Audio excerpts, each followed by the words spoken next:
Hello everyone. Hope you all are doing good. आप अपने exam दे चुके हो।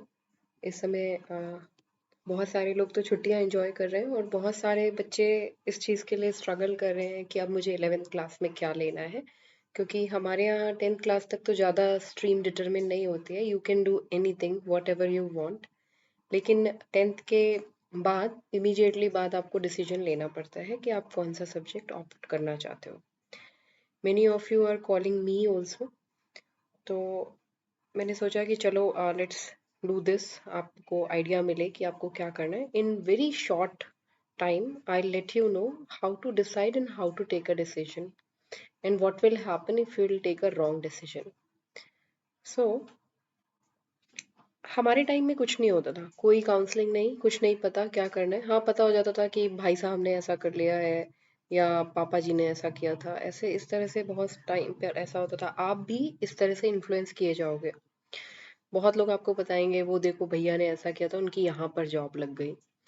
या मम्मी पापा बताएंगे कि नहीं बेटा मैथ ले, मैथ अच्छा है ना, ये सब्जेक्ट का स्कोप कम है। इस तरह का बहुत चीज़ें आपको आपको भी फेस करनी पड़ेंगी, क्योंकि हाँ, समय वही है।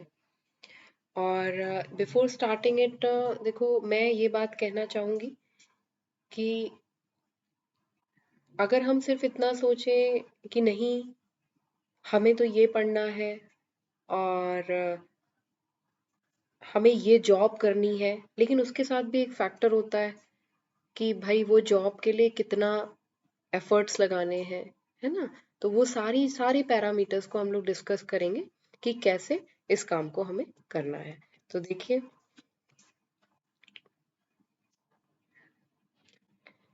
करियर इन स्ट्रीम्स की अगर हम बात करते हैं तो नॉर्मली अभी हमारे पास स्कूल्स में आपको ये स्ट्रीम्स देखने को मिलती हैं। साइंस में मैथ्स और बायोलॉजी, और ह्यूमैनिटीज, कॉमर्स, ये आपको स्ट्रीम्स देखने को मिलती हैं। आपको इतना तो आइडिया है, आप ये कहते हो कि भाई मैथ्स साइंस वाले मैथ्स या बायोलॉजी में से कोई एक लेंगे। इसके बाद इसमें जो हमें करियर के ऑप्शंस दिखाई देते हैं, इन जनरल करियर ऑप्शंस, छोटे छोटे करियर ऑप्शंस और भी हैं, लेकिन उनके नंबर्स बहुत कम हैं। अगर मैं आपको सिर्फ बहुत सारे नंबर्स यहाँ पे लिख के दिखाऊं कि इसमें ये भी जॉब है, इसमें ये भी जॉब है, दिखेगा वो बहुत, लेकिन according to the population of India number of jobs का रेशियो थोड़ा कम होता है। इसलिए यहाँ पे वो जॉब्स दिखाई हैं जो मेजरली हम देखते हैं और नंबर में भी ज़्यादा निकलती हैं। तो मैथ्स में हम देखते हैं कि इंजीनियरिंग का स्कोप है। There are lot many types of engineers. Banks में भी मैथ्स के कैंडिडेट्स का बहुत स्कोप है। बैंक के जॉब्स में हमेशा you can be clerk there, you can be provisionary officer, then the bank manager you can be there. Teaching की पोस्ट में, टीचिंग में ऑब्वियसली मैथ्स का बहुत स्कोप है, मैथ्स का टीचर आसानी से नहीं मिलता। आर्म्ड फोर्सेस में मैथ्स के candidates are eligible. Civil services में maths candidate can appear. Biology में आपको देखना है कि वो डॉक्टर बन सकता है, नर्स बन सकता है, फार्मासिस्ट बन सकता है, पैथोलॉजिस्ट बन सकता है, लैब टेक्नीशियन बन सकता है, टीचर बन सकता है, और सिविल सर्विसेज में भी अपीयर हो सकता है। अब मैं यहाँ पे आप लोगों को एक चीज़ कहना चाहूँगी, बेटा आप मैथ्स डिसाइड करते हो मुझे इंजीनियर बनना है, व्हाट अबाउट छोटी वाली जॉब्स। देखो आप शूट करोगे हायर, लेकिन मैं अगर आपको भ्रम में रखूं नहीं बच्चे बायोलॉजी लेके आप डॉक्टर ही बन जाओगे, I can not say that. There is lot of competition. मुझे आपको सब कुछ बताना पड़ेगा, व्हाट इफ नॉट डॉक्टर। तो आप और छोटी जॉब्स भी वहां पर हैं। छोटी जॉब से in the sense less competition या एज पर योर कैपेबिलिटी। आपको वो देखना है कि वहां पे मैं और क्या कर सकता हूँ। What if I fall from the moon या I fall from the star, तो क्या होगा। तो बायोलॉजी लेकिन बच्चे ये कहते हैं हमें तो डॉक्टर बनना है जी। पहले ये जानो उस फील्ड में कितना कंपटीशन है। एक बार अगर ऐसा लग रहा हो हाँ जी डॉक्टर बनने के लिए बायोलॉजी उठा रहे हैं, एक बार नीट का पेपर उठाकर अपने सामने देख लेना, बहुत सारे अवेलेबल हैं, देख लेना क्या उसको अप्रोचेबल है तुम्हारे लिए। नर्सिंग के लिए नर्सेस के भी गवर्नमेंट एग्जाम्स होते हैं, चाहो तो उसे भी देख सकते हो, है ना। टीचिंग के भी एग्जाम्स के एक पीजीटी बायोलॉजी का पेपर उठाकर देख लेना कैसा आता है, या क्या क्या तुम्हें पढ़ना होता है। इसी तरीके से इसमें इंजीनियरिंग के लिए कॉलेजेस सिलेक्ट करने के लिए तुम्हें अच्छा I right from the IIT NIT there are private engineering colleges as well, सब में एडमिशन मिलता है, लेकिन एग्जाम एक क्वालिफाई करना पड़ता है तुम्हें। मैं यही कहूंगी, अगर मैथ्स के लिए ऑप्ट कर रहे हो तो पहले ये देखो कि तुम्हें ट्वेल्थ में पढ़ना क्या क्या है, फिर ये देखो कि अगर उसमें करियर ऑप्शन भी चूज कर रहे हो मैथ्स को आगे, ट्वेल्थ के आगे, तो ये भी देख लेना एक बारी कि एग्जाम कौन सा देना है, क्योंकि right after twelfth you have to appear in an exam, तब आपको आगे जाने को मिलेगा। फिर आती है बात ह्यूमैनिटीज की।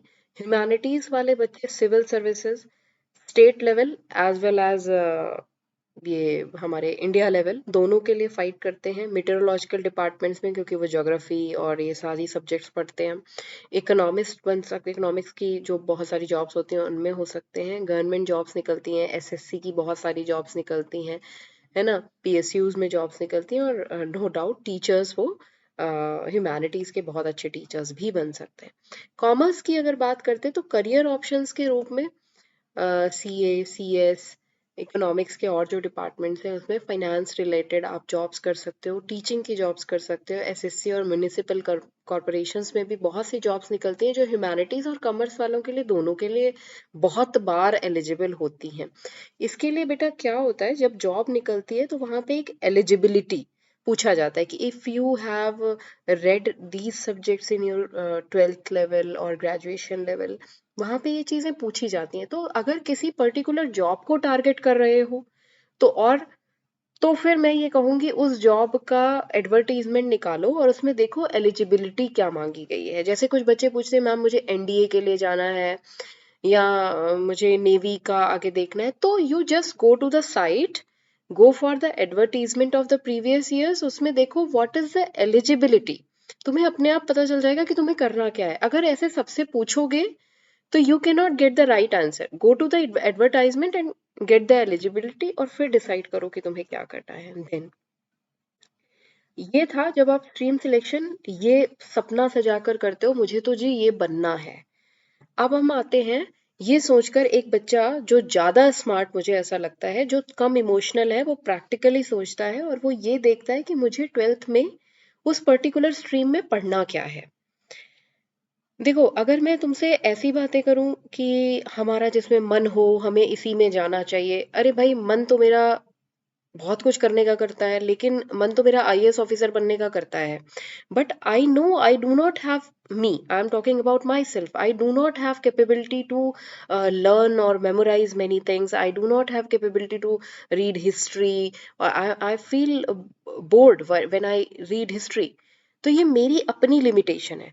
इस तरीके से पहले मैं देखूं कि मैथ्स में मुझे पढ़ना क्या क्या है। मुझे मैथ्स में मैथमेटिक्स डेफिनेटली पढ़नी है, फिजिक्स, और इसकी फिजिक्स और मैथ्स और केमिस्ट्री, ये तीनों तुम्हारा मेजर टाइम ले जाते हैं। मैथ्स फिजिक्स और केमिस्ट्री बहुत दमदार है, 10th जैसे बिल्कुल भी नहीं है। बहुत सारे बच्चे ये समझते हैं जैसे हमने 10th में साइंस निकाल ली वैसे हो जाएगा, नहीं, बिलीव मी। अगर फिजिक्स एक पहाड़ है तो 10th में हमने तुम्हें सिर्फ उस पहाड़ के चारों ओर फ्लैट जमीन पे घुमा दिया बस, तुम्हें उस पहाड़ पे ना तुम चढ़े ना तुम उसके अंदर केव्स में गए, कुछ भी नहीं, समझ लेना ऐसे। और बायोलॉजी में same as in maths, but सिर्फ एक सब्जेक्ट मैथ्स हट जाएगा, बायोलॉजी रहेगी। कुछ स्कूल्स में बायोलॉजी के साथ मैथ्स दे देते हैं, लेकिन वहां पे क्या होता है कि बच्चा दोनों से बहुत बर्डन्ड हो जाता है, क्योंकि बायो और मैथ्स की क्लास या सेम टाइम स्लॉट में लगती हैं, वो दिक्कत हो जाती है। या तुम इतने स्मार्ट हो कि तुम दोनों पढ़ सकते हो, तो you can opt for this. यहाँ इस फील्ड में क्या प्रॉब्लम है, बायो वाले फील्ड में बच्चे अधिकतर कर कैसे चूज करते हैं, अच्छा मैं केमिस्ट्री और फिजिक्स तो संभाल लूंगा, मैथ्स मेरे से नहीं संभलेगी, मैं बायोलॉजी ले लेता हूँ। तो वहां क्या दिक्कत है, वो ये भूल जाते हैं कि ये जो फिजिक्स है it is not less than maths.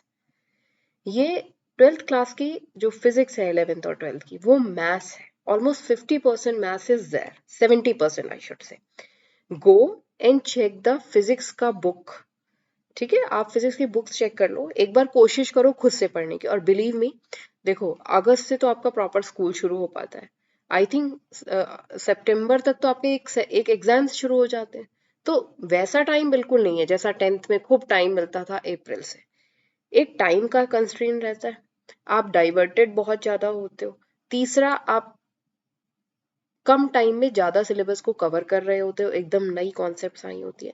तो आई वुड सजेस्ट यू, पहले इन सबका सिलेबस देखो क्या है। It is not the normal physics as you read in 10th or chemistry as you read in 10th class. Abhi it is something different. You have to check the books.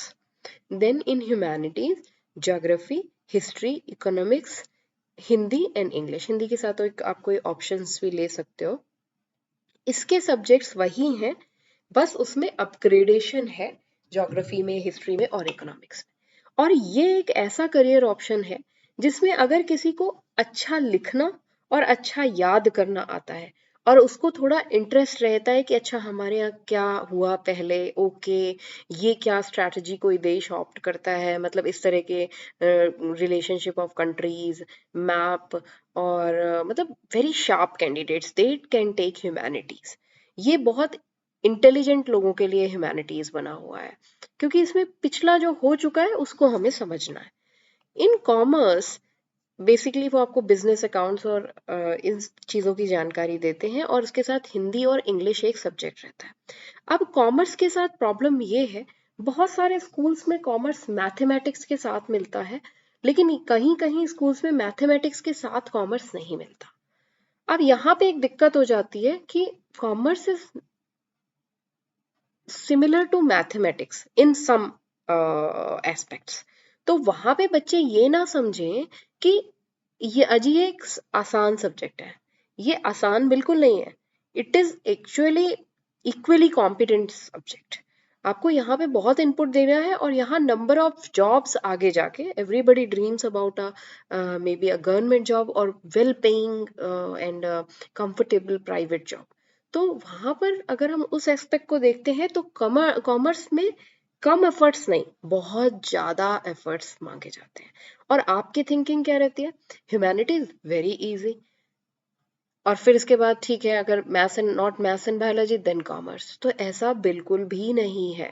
Humanities से अगर कोई बहुत intelligent बच्चा है तो ही और she can directly aim for उसका आईएएस का प्रिपरेशन का सीधे से वो यहीं से इसी मोमेंट से वो शुरू कर सकता है। उसको लगता है उसके 10th में मैथ्स और साइंस बहुत अच्छे थे, और अब वो जैसे देखो इन एग्जाम्स में साइंस भी आती है। आईएएस के एग्जाम में अगर आप साइंस ऑप्ट नहीं भी कर रहे हो तो भी थोड़ी मोड़ी साइंस तो पूछी ही जाती है। तो अगर उसे ऐसा लगता है कि साइंस तो मैं वैसे भी कवर कर लूंगा, देख लूंगा, और हिस्ट्री और ज्योग्राफी को मैं अपना स्ट्रॉन्ग सब्जेक्ट बनाना चाहता हूँ, तो 11th 12th से ही पढ़ना चाहता हूँ, तो it is a good choice. It's a good choice, but you should have confidence that you will gain a good knowledge of science to clear the exam. नहीं तो ये बहुत अच्छा सब्जेक्ट है एक, जैसे जो और दूसरे गवर्नमेंट एग्जाम्स हैं उनको क्वालिफाई करने के लिए, जो नॉर्मल लेवल गवर्नमेंट एग्जाम है जिसमें जैसे स्टेट पीसीएस हो गए, इसके लिए बहुत अच्छा कॉम्बिनेशन है ह्यूमैनिटीज वाला, बहुत ही अच्छा कॉम्बिनेशन है। देन अब हम देखते हैं कि इसको सिलेक्शन हमने ये देख लिया उसमें क्या पढ़ना है, इसमें क्या हमें टारगेट, क्या एम मिल सकते हैं, क्या हम आगे करियर ऑप्शंस चूज कर सकते हैं। अब देखो, अब सीधा सा है, मैं तुमसे कहूंगी पहले रिजल्ट नहीं आया, रिजल्ट ज्यादा मैटर नहीं करता, क्योंकि तुम्हें भी पता है 10th क्लास में तुमने जो सिलेबस पढ़ा है बहुत लिमिटेड है। देखो 10 12 चैप्टर साइंस में, ऐसे ही मैथ्स में, इस तरह से करके बहुत लिमिटेड है, लेकिन अब जो है ना वो एक एक चैप्टर में 5 5 चैप्टर्स हैं। तो पहले अपना पोटेंशियल जानो कि तुम स्कूल के साथ साथ, मान लो तुम ट्यूशंस लेते हो, मान लो तुम ये कॉम्पिटिटिव कोचिंग्स ज्वाइन करते हो। एक और बहुत अच्छी जो बात मैं तुम्हें बताना चाहूंगी कि बच्चे सोचते हैं हम आकाश ज्वाइन कर लेंगे, हम बायजूस ज्वाइन कर लेंगे, हम फिजिक्स वाला ज्वाइन कर लेंगे, बट द प्रॉब्लम इज वो क्या करते हैं, कॉम्पिटिटिव लेवल की ज्वाइन कर लेते हैं, और कॉम्पिटिटिव लेवल में वो तरीका अलग है और इधर 11th में तरीका अलग है। वो दो नावों में सवारी करने वाली बात हो जाती है और वो परेशान हो जाते हैं। कुछ बच्चे क्या देखते हैं कि मैंने 10th में तो बहुत अच्छे से पढ़ लिया है, अब मैं 11th में क्यों अच्छे से नहीं पढ़ पाऊंगा, मैं पढ़ लूंगा। अरे ठीक है, हो सकता है आप को जब लाइबिलिटीज आपके ऊपर कम हो तो आप बहुत अच्छा परफॉर्म कर रहे हो, लेकिन अब ये देखो कि किस चीज का बोझ तुम्हारे कंधों पे आने वाला है ना। अगर मैं ये बोलूं नहीं नहीं चेज योर ड्रीम्स और ये वो, भैया चेज योर ड्रीम्स करते करते ऐसे थोड़ी ना हवा महल थोड़ी ना बनाना है। पहले जान लो कि किस चीज को चेज करना है। Go and get the books. NCERT को मत देखना। एनसीईआरटी तो वो हमेशा से ही तुम जानते हो, 10th क्लास में भी वो ऐसा लगता है very thin book, very thin book. Go and get one explanatory book कि जिससे तुम आसान से आंसर कर सकते हो। या what you can do, pick up a chapter of physics 11th का, और उसको जितना भी यूट्यूब पे मटेरियल अवेलेबल है या किसी कोचिंग क्लास की ट्रायल क्लास लेके देखो तुम उसे कितना समझ पाते हो। क्या तुम अपने लेवल पर आकर उस चैप्टर की 50% प्रॉब्लम सॉल्व कर पाते हो? Then it is okay, you can opt for. मैं बार बार फिजिक्स केमिस्ट्री बायो की बात इसलिए कर रही हूँ क्योंकि कहीं ना कहीं इनमें कंसेप्ट डायरेक्ट नहीं है। भाई हिस्ट्री ज्योग्राफी में जो आप पढ़ोगे वो डायरेक्ट स्टेटमेंट है, ऑलरेडी हो चुका है, फैक्ट बदलेगा नहीं। वो आपको याद करना है, समझना है ना। चीजें हैं कुछ साइंस रिलेटेड फिनोमिनन्स वहां पे भी हैं, लेकिन उनको समझना टू द पॉइंट है। लेकिन इसमें क्या है, बहुत सारी एप्लीकेशंस हैं, बहुत सारे डेविएशंस हैं, है ना, बहुत सारे सेक्शंस हैं, फिर सब सेक्शंस हैं, ऐसे करके थोड़ा फिजिक्स केमिस्ट्री डिफिकल्ट हो जाता है। और बायोलॉजी वाले ये जो समझते हैं कोई बात नहीं हमारी मैथ हट गई हम बायो ले लेंगे, तो भाई फिजिक्स भी मैथ ही है। अब तुम अपनी कैपेबिलिटीज को जानो। कैपेबिलिटीज से मेरा ये मतलब है कि आपकी लर्निंग स्किल्स तेज है, या आपकी अंडरस्टैंडिंग स्किल्स तेज है, या आपकी क्रिटिकल एनालिसिस तेज है। आप घबरा जाते हो। देखो जिनको पैनिक हो जाते हैं जो लोग सिलेबस देख के वो उनके लिए बिल्कुल भी बिल्कुल इजी गोइंग रहो। आराम से सिलेक्शन तुम्हारा देखो। पता है क्या होता है, जब आपने ये बिल्कुल एक एग्जांपल ऐसे समझो, जैसे किसी बच्चे ने एयर होस्टेस बनने के लिए अच्छी सी कोचिंग ले रखी है, अब उसकी personality development in all, he is taking coaching since a year, तो उसका पर्सनालिटी डेवलपमेंट तो हो गया, और ए गर्ल शी इज, तो उसका पर्सनालिटी डेवलपमेंट बहुत अच्छा हो गया। और मान लो by chance she could not make through the air hostess वाला एग्जाम या ऐसे, तो फिर उसने क्या किया, जाकर एक कंपनी में ये रिसेप्शनिस्ट की जॉब के लिए अप्लाई किया। तो आप बताओ रिसेप्शनिस्ट की जॉब के हिसाब से तो हर personality is too much developed, वो तुरंत सिलेक्ट की जाएगी। दिस इज द केस कि अपनी कैपेबिलिटीज को जानो पहले कि तुम्हारी कैपेबिलिटीज में अच्छा क्या है, अपने वो पॉजिटिव स्ट्रेंथ्स लिखो। फिजिक्स पढ़ने के लिए किन चीजों की जरूरत होती है? फिजिक्स पढ़ने के लिए उन चीजों की जरूरत होती है, can you read between the lines, can you understand the new concepts, can you understand the type of numericals when they were changing just like anything in the class 10th also, है ना। या physics की concept जो नई नई है वो तुम समझ पा रहे हो। I have said asked you to give trial of one chapter, या ज्योग्राफी का एक चैप्टर पढ़ के देखो कि तुमको इजी क्या लग रहा है। देखो अगर मैं तुमसे कहूँ स्कोर डजंट मैटर, ये वो नहीं, ऐसा नहीं होता भाई। हमारे सोसाइटी में स्कोर से ही मेजर किया जाता है एक बच्चे को। कहने की बातें होती हैं सब, ये सब आपको ट्रैप करने का तरीका है, आपको चाहे जैसा भी लगे बच्चे। लेकिन हमारे सोसाइटी में सभी लोग आपको मार्क्स से ही जज करते हैं। आप बताओ कौन नहीं मार्क्स पूछता? या मम्मी पापा के को मार्क्स कम आएंगे तो मन में तो उनको दुख होगा ना, बेशक आपको ना दिखाएं, या आपको खुद को। या जॉब इंटरव्यू में जाओगे तो क्या वो बोलेंगे कि no no no, marks does not matter? अरे एलिजिबिलिटी क्राइटेरिया में ही वो मार्क्स रख देते हैं। तो we can not say marks does not matter. Marks secure करना ही है आपको। अब ये देख लो, फिर आती है बात, कुछ लोग कहेंगे नहीं जी हमारे 10th क्लास में परसेंटेज बहुत अच्छा है, I am going to opt for maths.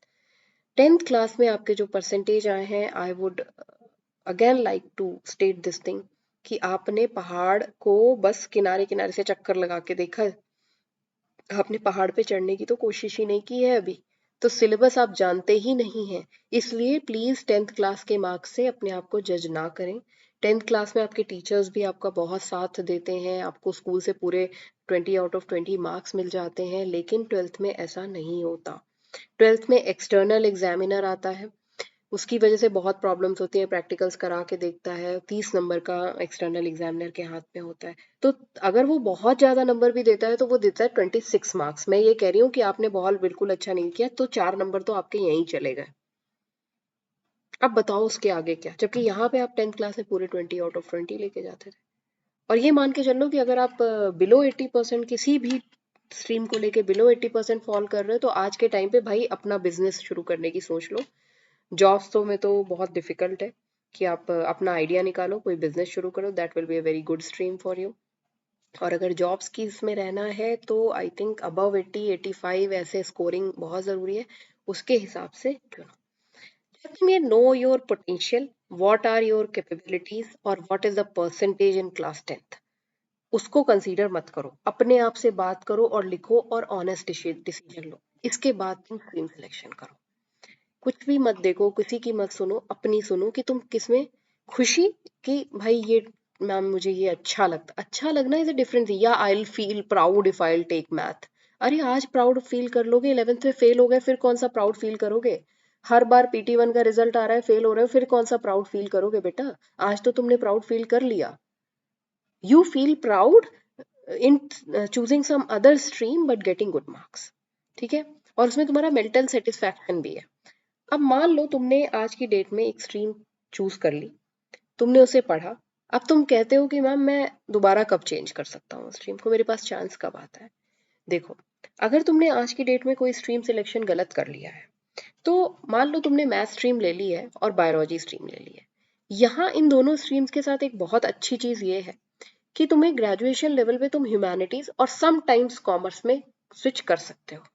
लेकिन अगर तुमने ह्यूमैनिटीज और कॉमर्स लिए थे तो तुम उल्टा स्विच नहीं कर सकते हो। हमारे यहाँ अभी न्यू एजुकेशन पॉलिसी में ये जरूर है कि any subject combination anything a student can opt, but till now whatever the structure of education system is, we can not switch from maths from humanities to maths.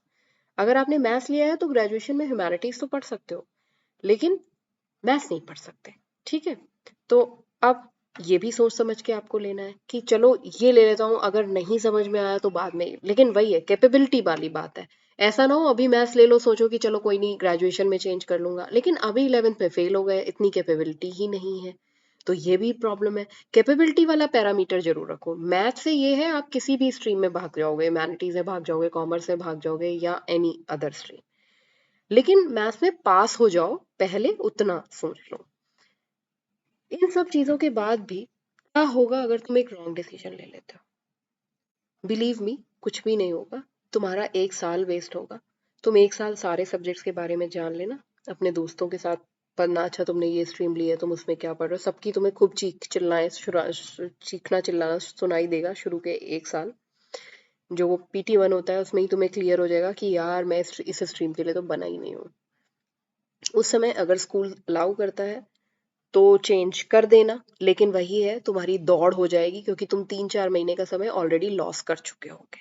उसके बाद subjects के साथ cope up कर पाना बहुत मुश्किल होता है।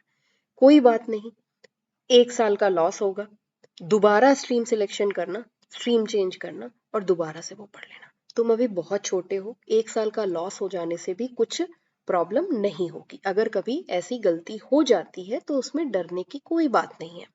लेकिन अगर तुम इन तीनों पैरामीटर्स को जो मैंने कहा है, पहले अपना पोटेंशियल जानो कि मैं 10th में किस लायक था। एक बार बताऊं, मैंने ऐसे ऐसे बच्चे भी देखे हैं जिनकी मार्कशीट में लिखा है 90% और मुझे पता है असलियत में वो बच्चा 60% वाला भी नहीं था, क्योंकि उसने उस लास्ट टाइम में रट लिया और उसके मार्क्स आ गए। 10th में ऐसा है कि number of questions are very limited, उसी में से घुमा फिरा के आ रहा है, अगर वो बच्चा समझ गया तो। अब 90 में से 20 मार्क्स तो स्कूल के हैं ना, तो ये चीज आप समझो थोड़ा सा कि मार्क्स पे मत जाओ, अपने पोटेंशियल को देखो कि यार मेरी रियल हालत क्या है। अगर तुम्हें अपनी रियल हालत देखनी है तो अपने PTs के मार्क्स देख लेना कि वो मेरी रियल हालत है, मैं उस जगह स्टैंड करता हूँ। बोर्ड की मार्क्सशीट के मार्क्स मत देखना। फिर इसके बाद तुम अपना देखना कि तुम्हारे अंदर कितना पोटेंशियल है, अगर ऐसा हो जाए तो क्या कर लोगे। उसके लिए तुम्हें सिलेबस को एक्सप्लोर करने की जरूरत है, ये वाला टाइम वेस्ट मत करो, बुक्स को खोलो, देखो और इसके बाद डिसाइड करो। और इसके बाद भी अगर तुम्हें लग रहा है किसी की वजह से या अपने खुद के रॉन्ग डिसीजन की वजह से गलत डिसीजन हो गया, तो कोई बात नहीं, just wait for 365 more days और फिर चेंज कर लेना। मैं I am not saying it sarcastically at all, ये बहुत ओके सी चीज है बच्चों का 1 साल के बाद स्ट्रीम चेंज कर लेना। That is a very wise decision actually. बच्चों को ऐसा करना चाहिए, कोई बात नहीं, हो जाता है कभी कभी ऐसा। तो हम 1 साल देखते हैं कि यार इसमें कर पा रहे हैं कि नहीं कर पा रहे हैं, फिर चेंज कर देते हैं। So that's all for today. If you have any queries, any question, you can write in the comment box. I'll try to answer those questions. Or if you will want, I can come live and can solve your queries. I can get some more teachers with me so that they can also answer your questions. Okay, take care.